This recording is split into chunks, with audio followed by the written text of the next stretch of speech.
Ya ilahi, ya ilahi, ya ilahi, ya ilahi.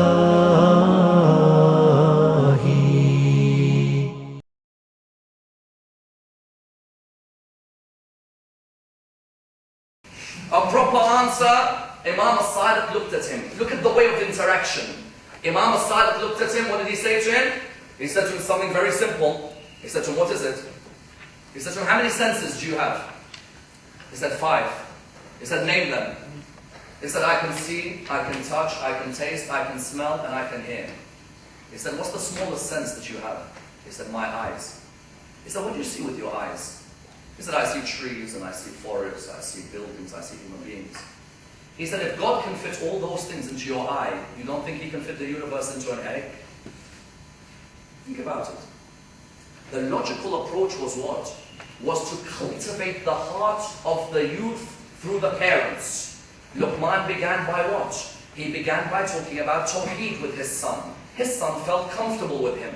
He then told him about obedience to the mother. His son felt comfortable with him. He then told him about what?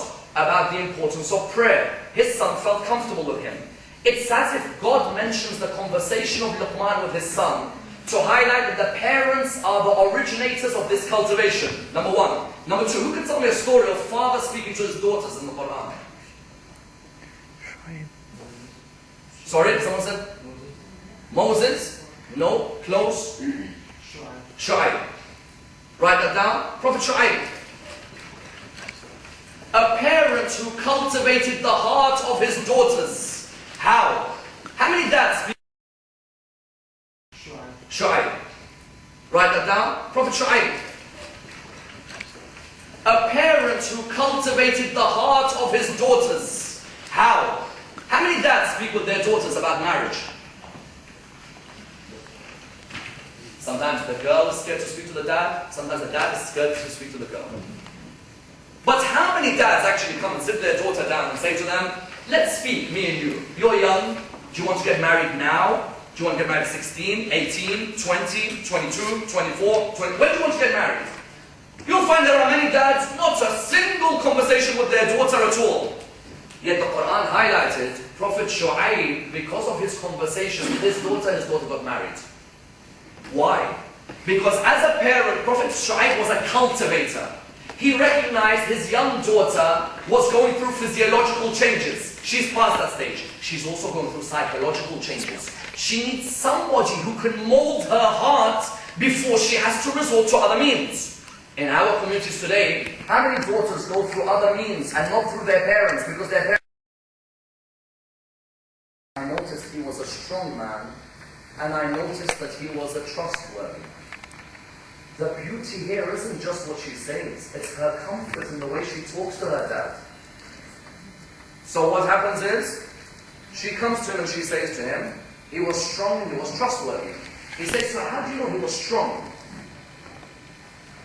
She replies by saying, he lifted the water for us from the well with one hand, whereas others were using 2 hands with the bucket. How do you know he's trustworthy?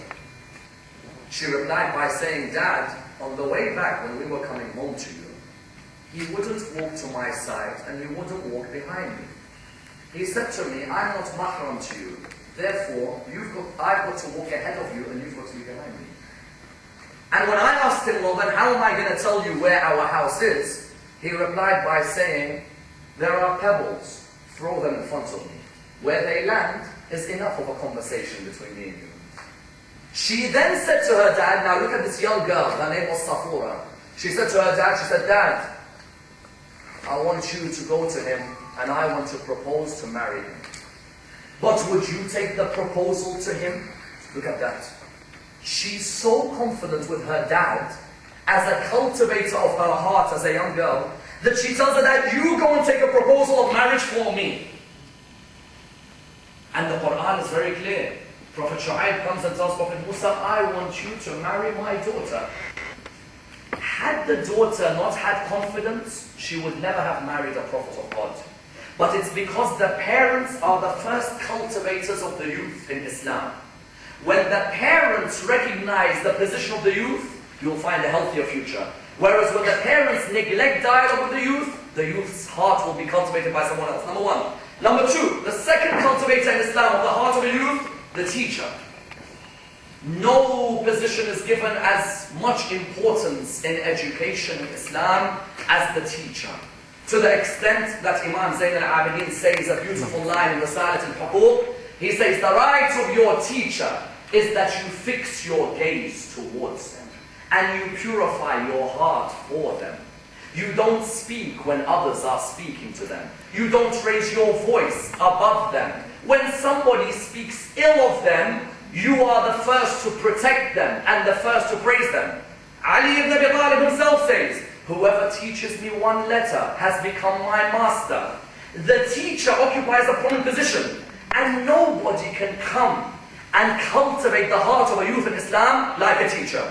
And history is replete with examples that a good teacher can make a complete difference to the future of a youth in Islamic thought. Muawiyah, son of Yazid. Yazid, killer of Imam al-Hussein. Muawiyah was his son, who he named after his father.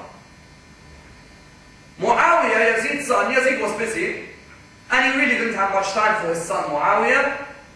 He got him a personal tutor. Who was the personal tutor? Someone called Ammar ibn Nakshawani. Ammar ibn Nakshawani became the personal tutor of this young man. Wherever the young man would go, you would find people always coming and always learning from him. This Muawiyah, do you know what he learned from Ammar ibn Nakshawani? The love of the family of the Prophet. Because Ammar ibn Nakshawani used to love the message of Islam and the message of AhlulBayt. Muawiyah would be trained under him. That when this Muawiyah one day realized his father was responsible for the killing of Imam al-Hussein, he gave away the Khilafah. He said, let someone else come and take it. Because one day, he was sleeping. When he used to sleep, there used to be two slave girls in the same room as him. The two slave girls, one was on each side of the room. One day, he was trying to sleep, but these two were speaking too much. And when they were speaking, he suddenly woke up. He heard one of them saying, that man loves me more than he loves you. And the other one said, no, he loves me more than he loves you. And the other one replied, well, you can have him if you want, I don't care. Both of you will go towards hellfire. He's listening, he's thinking, what are these two talking about? The other one said to her, why should we both go towards hellfire? What have we done wrong? The reply was, his father was the cause of the killing of Hussein. And therefore, because of this, he will be responsible for he has taken the leadership of AhlulBayt away. This Muawiyah, son of Yazid, woke up that morning and remembered each and every lesson of his teacher Ammar ibn Nakshawani.